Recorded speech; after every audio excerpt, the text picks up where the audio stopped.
खाते ग्रामीण और कस्बों में हुए हैं, यानी देश के गांव तक प्रगति की मिसाल को ले जाने का प्रयास हुआ। कल खड़गे जी शिकायत कर रहे थे कि मोदी जी बार बार मेरे चुनावी क्षेत्र में आते हैं। वो कह रहे थे मोदी जी कलबुर्गी आ जाते हैं।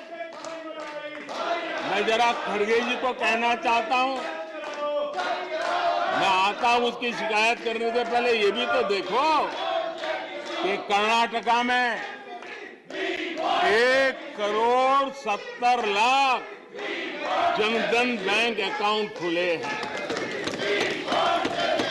इतना ही नहीं, उन्हीं के इलाके में कलबुर्गी में 8 लाख से ज्यादा जनधन खाते खुले हैं।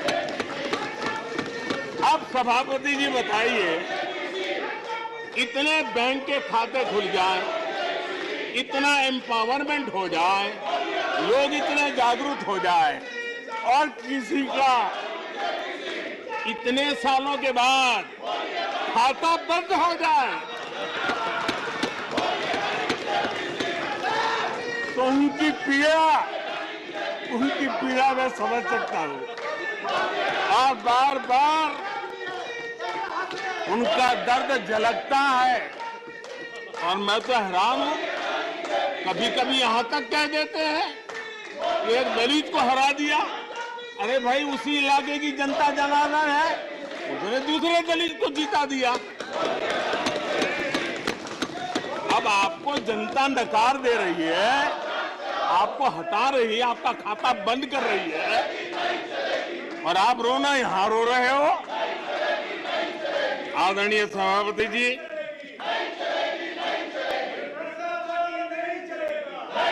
जनधन, आधार, मोबाइल, ये जो त्रिशक्ति है और उसने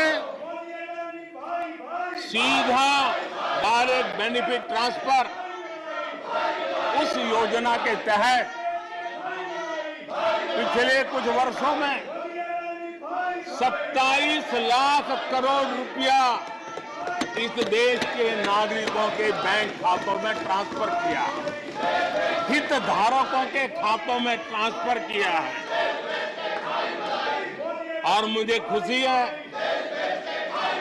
कि डायरेक्ट बेनिफिट ट्रांसफर, ये टेक्नोलॉजी का उपयोग करने के कारण इस देश के 2 लाख करोड़ रुपए से ज्यादा पैसे जो किसी इकोसिस्टम के गलत हाथों में जाता था, वो बच गया है। देश की बहुत बड़ी सेवा की है। और मैं जानता हूं, जिस इकोसिस्टम के सागरितों को, चेले चपाटों को जो 2 लाख करोड़ की ऐसी